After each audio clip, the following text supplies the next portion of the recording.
Assalamu alaikum and namaste to all of you. I am Chevanti Mali and welcome again Learn Quickly YouTube channel. This is our 7th lecture of English Grammar course series and today's lecture is based on conjunctions. And in this video we will discuss about conjunctions and the types of conjunctions. So yes, let's start the class. Start from the definition of conjunction. You know what? With the help of definition, we can easily understand the meaning of conjunction as well. So, conjunctions are the words that link other words, phrases, and clauses together. They help to create complex sentences and provide a smooth flow to the narrative. You know what? Conjunction is very important for the complex sentences because जब हम कोई भी ऐसे या paragraph लिख रहे होते हैं वहाँ पे हम शॉर्ट सेंटेंसेस के बजाय हम एक लंबा सेंटेंस लिखते हैं. समटाइम अगर सेंटेंस कंडीशनल होता है, कॉम्प्लेक्स होता है या सिंपल सेंटेंसेस भी होते हैं ना, तो किसी भी बड़े सेंटेंस को बनाने के लिए हमें कंजक्शंस की नीड्स पड़ती ही है. कंजक्शंस का मतलब ही है किसी चीज़ को जोड़ना ना. तो कंजक्शंस ऐसे अल्फाज हैं जो किसी भी वर्ड्स, अल्फाजों को, फ्रेजेस को और क्लॉजेस को जोड़ने के लिए यूज़ किए जाते हैं ताकि हम एक कॉम्प्लेक्स सेंटेंस बना सकें और नैरेटिव जो है वो राइटिंग में हम एक स्मूथ फ्लो दे सकें. ओके, सो इसकी बेटर अंडरस्टैंडिंग होगी इनकी एग्जांपल्स के साथ और इनकी टाइप्स के साथ. तो मूव करते हैं इनकी एग्जांपल्स की तरफ. सिंपली कंजक्शंस में जैसे एंड हो गया, बट हो गया, या ये जितने भी आपके पास टाइप्स में से लिखी हुई हैं ये सारी कंजक्शन ही कहलाते हैं ना. सो टाइप्स ऑफ कंजक्शन में आ जाता है पहला कोऑर्डिनेटिंग कंजक्शंस. अब कोऑर्डिनेटिंग कंजक्शंस किसको कहते हैं? These conjunctions connect word, phrases और clause that are of equal rank और इम्पोर्टेंस. अब देखिए, एज आई सेड कि ऑल आर द कंजक्शन. अब कोऑर्डिनेटिंग कंजक्शन वो उन कंजक्शंस को कहा जाता है जो वर्ड्स को, फ्रेजेस को, क्लोजेस को जोड़ते तो हैं लेकिन उन जिन पार्ट ऑफ सेंटेंस को जोड़ते हैं वो दोनों ही बहुत इंपॉर्टेंट होते हैं उस पूरे सेंटेंस के लिए ना. It means have an equal rank. कैसे? Let's understand with the help of examples. Like simple definition में connect elements of equal importance. उन अल्फाजों को कनेक्ट किया जाएगा जिनकी इम्पोर्टेंस इक्वल है, मतलब वो भी चीज़ चाहिए और वो भी चाहिए, लाइक डेट. जैसे एग्जांपल में एंड, बट, और, नोर, फॉर, यट आ जाता है, सो आ जाता है. एंड का सेंटेंस बनाए like she likes apples and orange. अब एज आई सेड कि कोऑर्डिनेटिंग कंजक्शंस उन वर्ड्स को कनेक्ट करते हैं जिनकी इक्वल इम्पोर्टेंस होती है. अब एक लड़की को एप्पल्स भी पसंद है, ऑरेंज भी पसंद है. अब एप्पल और ऑरेंज दो एलिमेंट्स को कनेक्ट एंड ने किया और उस लड़की के लिए ये दोनों ही इक्वल हैं. इन दिस सेंस इस टाइप के जो कंजक्शंस होते हैं इनको हम कोऑर्डिनेटिंग कंजक्शंस कहते हैं. जैसे I wanted to go but I had to stay home. मैं घर जाना चाहता था लेकिन जो है वो I had to stay home. अब दोनों सेंटेंसेस बहुत इंपॉर्टेंट हैं तो बट ने इन दोनों को कनेक्ट किया. Both have an same you know what importance. Like do you want T और कॉफ़ी.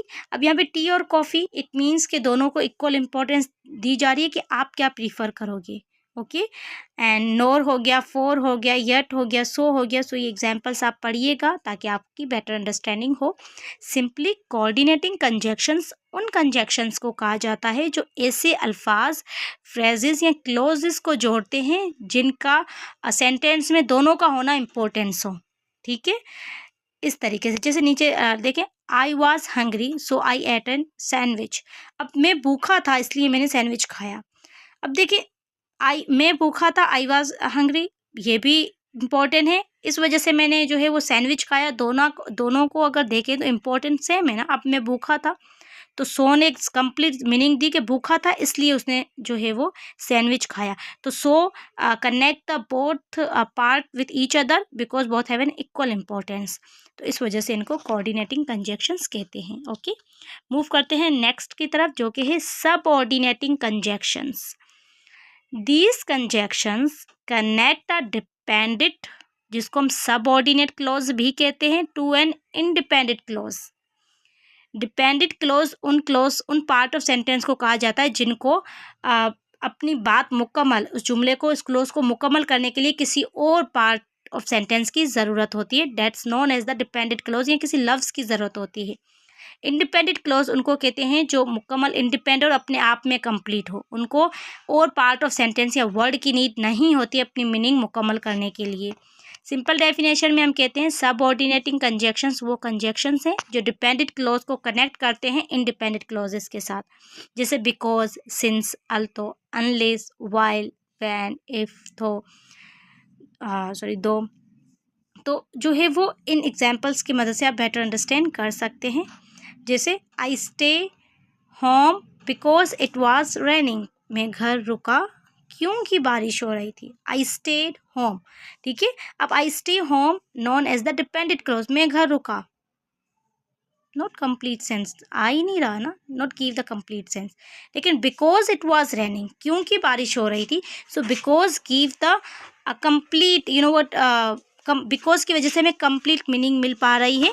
तो आई स्टे होम जो है वो डिपेंडेंट क्लोज है। इट वाज रेनिंग एक इंडिपेंडेंट क्लोज है। अब ये क्यों है, अब देखें, इट वाज रेनिंग, बारिश हो रही थी, अब ये मुकम्मल मीनिंग है। अब हमें, अगर हम खाली इट वाज रेनिंग भी लिखेंगे तो भी हमें किसी और वर्ड या पार्ट ऑफ सेंटेंस की नीड नहीं होगी अपनी बात पूरी करने के लिए, ठीक है। Since it was raining we stayed indoors, है ना, सिंपली वही बात हो गई। तो सिंपली सबऑर्डिनेटिंग कंजक्शंस उन कंजक्शंस को कहा जाता है जो किसी भी डिपेंडेंट क्लोज को इंडिपेंडेंट क्लोज के साथ कनेक्ट करते हैं। ओके, नेक्स्ट है हमारे पास correlative conjunctions. These conjunctions work in pairs to join words, phrases that carry equal importance। अब ये कंजक्शंस जो है ना, कोरिलेटिव मतलब ये पेयर्स में वर्क करेंगे, ओके। और इनका यूज सेम होगा जो कि हमने फर्स्ट पार्ट में किया था, ओके।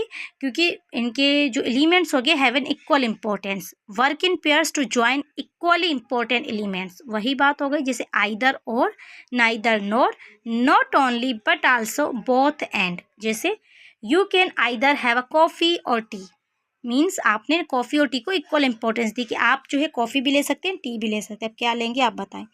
नाइदर नोर का मतलब है she likes neither cats nor dogs.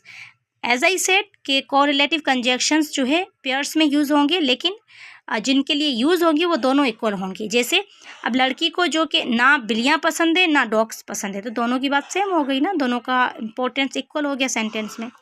Not only but also, he is not only a talented musician but also a great writer ना। अब दोनों की लाइक यहाँ पे दोनों के जो किसी बंदे के बारे में जो बताया जा रहा है वो दोनों पार्ट इम्पोर्टेंट है कि वो म्यूजिशियन भी है और अच्छा राइटर भी है, okay. Both and, she is both and smart hard working, she is both smart and hard working. इसका मतलब ये है कि वो लड़की दोनों है, मतलब स्मार्ट भी है और हार्ड वर्किंग भी है। तो बोथ एंड पेयर्स में यूज़ हुआ और हमें कंप्लीट लाइक सेंस दिया गया। सो सिंपली कंजक्शंस उन अल्फाजों को कहा जाता है जो फ्रेजेस, वर्ड्स या अ पार्ट ऑफ सेंटेंस को कनेक्ट करने के लिए यूज़ किए जाते हैं, ठीक है। सो आई होप आज की वीडियो आपको अच्छे से समझ आई होगी। और कंजक्शंस इज़ वेरी इंपॉर्टेंट, क्योंकि जब भी आप ऐसे या पैराग्राफ राइटिंग की बात करते हैं तो conjunction play an very important role. जब भी आपको एक लॉन्ग सेंटेंस लिखना होता है तो कंजक्शन ही है जिनकी मदद से आप अपने सेंटेंस को जो है एक बड़ा सेंटेंस बना सकते हैं, okay. So yes, thank you so much for watching videos, and please if you like my video kindly like, share and subscribe my channel for more videos. Thank you, bye bye.